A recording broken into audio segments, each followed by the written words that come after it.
A man is behind bars and a woman. From a killer to a cannibal, a 37-year-old man engaged in demonic behavior and devoured bits of his victims after killing them. On the other hand, this is indeed the double life of a murderer who had long-standing fantasies about killing someone and only had one chance to realize those fantasies. Did Gregory act on his religious beliefs, or was he just a fraud? Well, join us in this twisted case of when a cannibal killer spots his next meal. This is Unsolved Files, a place where true crime stories are being brought to your doorstep. What are you waiting for? Just hit the subscribe button for more intriguing and suspense-filled crime stories. Now let's get back into this story and uncover this mystery. Gregory Scott Hale had the perfect appearance and attitude he expected from a night stalker he admired. A self-described Satanist, his hobbies included cannibalism, weaponry, and poisonous snakes. However, the heavy metal band Slayer was his favorite brand. Hale didn't hold back when it came to expressing his opinions either. On his blog and Facebook page, he openly featured images of himself dressed in strange ways with questions such as, "Will that vegetarian taste like that fake soy meat like they get in some fast food places?" Additionally, he would declare, "I know how big to dig their hole in my backyard because I hug the people I hate." That's creepy, right? Meanwhile, Hale was said to have meticulously gone through Ramirez's manifesto in the interim. Ramirez was found guilty of 13 murder counts, 5 attempted murders, 11 sexual assaults, and 14 burglaries, and Hale looked up to him as his role model and idol. Sadly, on June 7, 2013, after learning of Ramirez's demise due to complications from B-cell lymphoma while imprisoned, Hale wrote on his Facebook page, "R.I.P. Night Stalker, I wish I could have met you." Obviously, it was probably no coincidence that Hale would carry out his biggest wish, because exactly 1 year and a day after Ramirez's passing, he committed a horrifying murder that would have made his idol proud. Now that's some wish, you know? However, Gregory Hale used to work in a slaughterhouse, but his manager sacked him when he found out that he was bringing animal parts home for satanic rituals, including animal bones, animal blood, and even eyeballs. And after Hale lost his job at the slaughterhouse, he had to move in to stay with his parents. The house was in a rural area of Tennessee on Pete Sain Road. How Gregory's parents learned of his severe behavior was a mystery. On the other hand, Hale's neighbors supposedly thought he was sick and a worshiper of the devil because they were aware of his activities. Having said that, do you genuinely believe Hale Gregory was dangerous and evil? But before we get into the victim and the crime itself, please subscribe to our channel Unsolved Files, where we bring you juicy and updated stories from true crimes, unsolved cases, and twisted facts. You can also be a part of our channel by liking, sharing, and commenting on this video. Let us know what you think about this video. Now let's examine these demonic rites that Gregory participated in, which completely transformed his life and increased his level of perception. Gregory allegedly used blood and bones to carry out what was believed to be the Palo Mayombe ritual.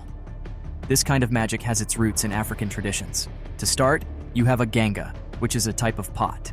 The objects, which include the bones, the blood, etc., are placed within the pot.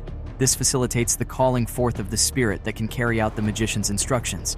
Particularly, it's crucial to know that human remains are typically used in Palo Mayombe. However, someone will utilize the body parts of the sacrificed human to perform this enchantment.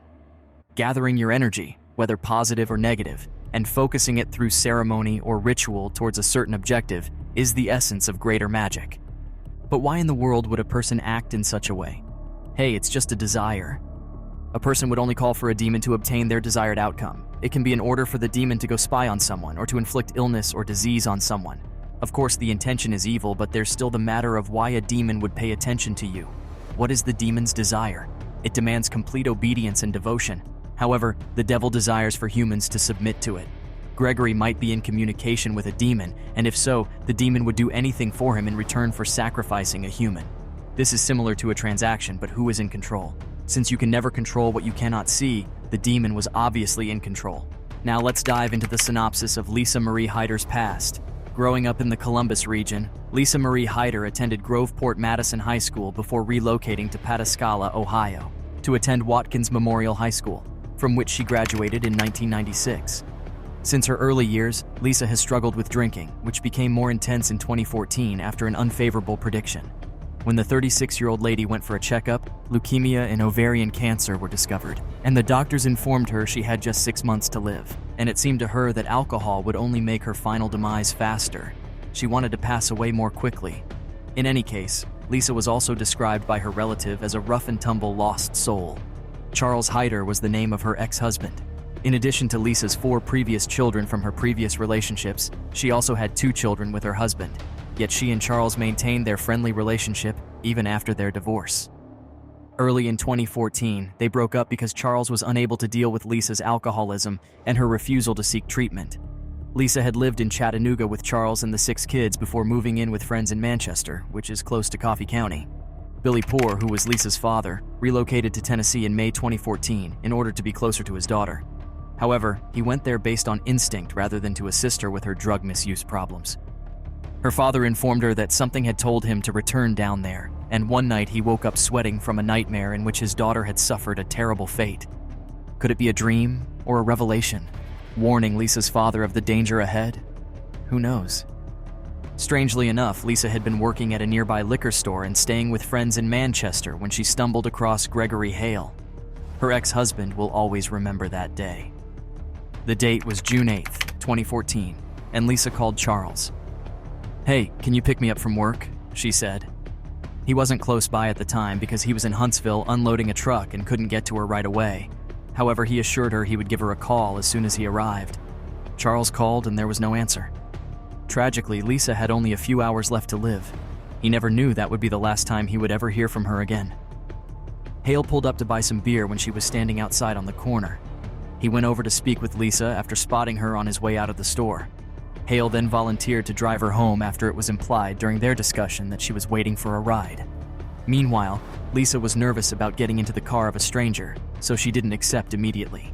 But, however, Lisa was exhausted from waiting for Charles by the time Hale managed to persuade her. Hale was given the direction to her residence by her as she got into his car. She soon discovered that he was not following the directions to her house, and when she questioned him about it, Hale replied that he had to return home to get some things. Lisa was, however, reluctant to accept Hale's invitation to come inside the house because she didn't know him and was concerned, but she eventually gave in when he offered her a beer. The idea was for Hale to drop Lisa off at her house after the two had a few bottles of beers. In any case, Lisa had believed the story. The two took a seat next to one another after Hale lit the fireplace, which was a strange moment. This incident happened in June, so why is the fireplace on in June? For crying out loud, that summer. Were they trying to burn themselves up, or was it another evil trick of Hale? Nevertheless, he poured Lisa a drink, and they struck up a conversation about their lives. Hale made her comfortable as he leaned in to kiss her after a series of events. Hale kissed her for a long time and suggested they shift stuff to his bed. But after their sexual encounter, Lisa had slept off, and they were lying together. At this point, Hale got out of bed and started carrying out his actual scheme. He went to his wardrobe, got his machete, and marched back to the bed to begin his vicious assault on the gullible Lisa. He raised his arm in the air, then swung it down and hit her in the stomach. She woke up, was startled, and screamed as the blade tore into her. As the screaming subsided and her body went limp, Hale struck her repeatedly. He'd done what he set out to do and became the Night Stalker, his hero. He was indeed proud of himself. And now, Charles kept on contacting Lisa at this time to let her know he was on his way, but he assumed she had gotten a ride home because she wasn't answering the phone. Charles kept calling her again and again, but unfortunately, she didn't pick up. Back at Hale's home of horrors, Hale made good use of his skills, working in a slaughterhouse to cut Lisa's body to pieces and decapitate her. He put her feet, head, and hands in a bucket after that. At this point, Hale started eating a portion of Lisa's body in an attempt to ensure he would never forget this horrific and nasty moment. This is arguably the most unusual and gruesome section of the entire bizarre story. Using his phone, he also snapped pictures of the buckets of remains. Hale didn't have the intelligence to terrorize his community and several victims for months at a time as Richard Ramirez did. Instead, he made a critical misstep early on that resulted in his capture. Gregory decided to bury Lisa's remains in his parents' garden. How foolish can that possibly be? He believed that the burn pit would be ideal. Then, for some reason, he decided it would be best to bury the remains. He had attempted to burn the remains of Lisa previously, but had not been successful, so he decided to bury the body. How would he accomplish that? Hale went to beg for a mechanical digger from his neighbor.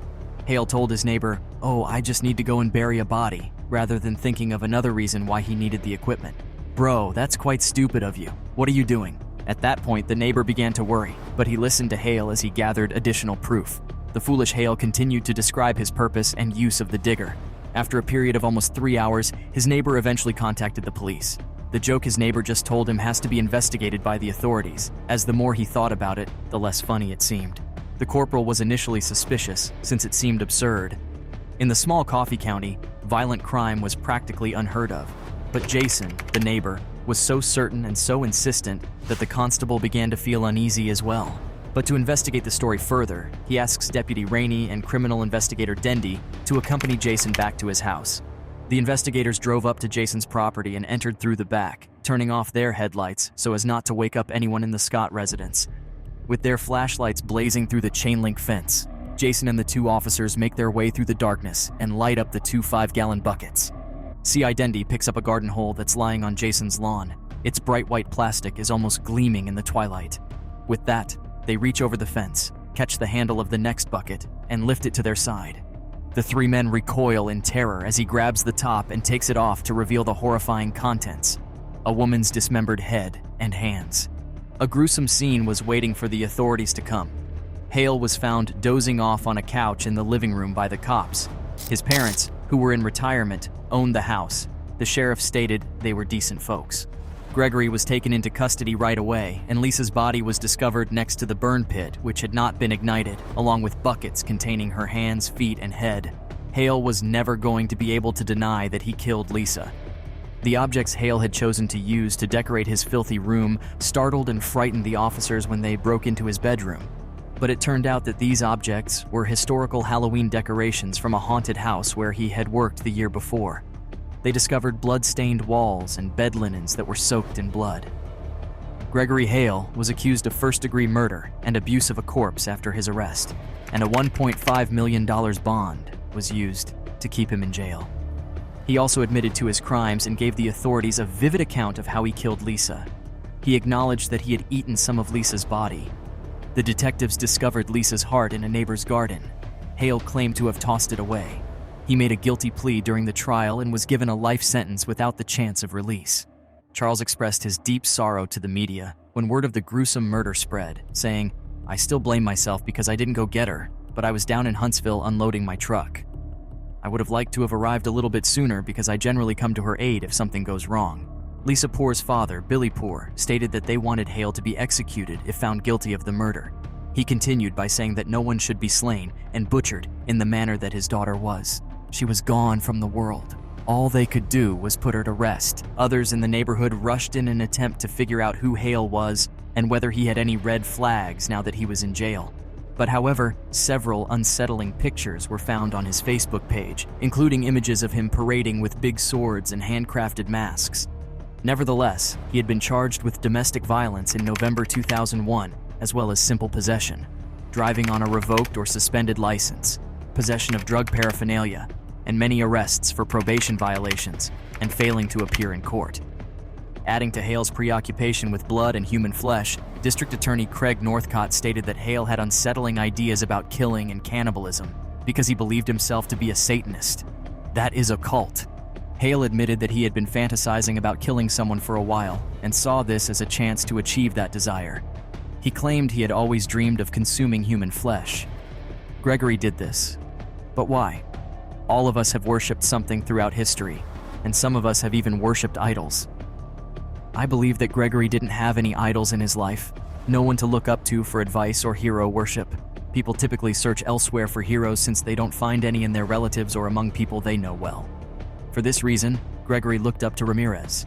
He admired him and devoured all of his stuff, wanting to be Ramirez since he lacked a conscience, a backbone, and direction.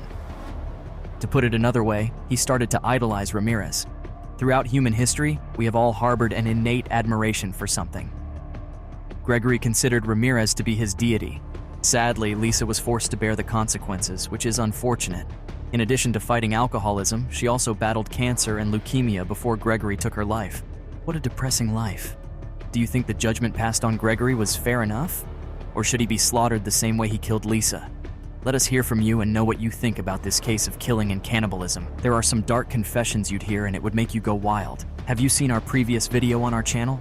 Full of mystery, fear, and suspense. No one was prepared for his dark confession. True crime documentary. Go check it out now.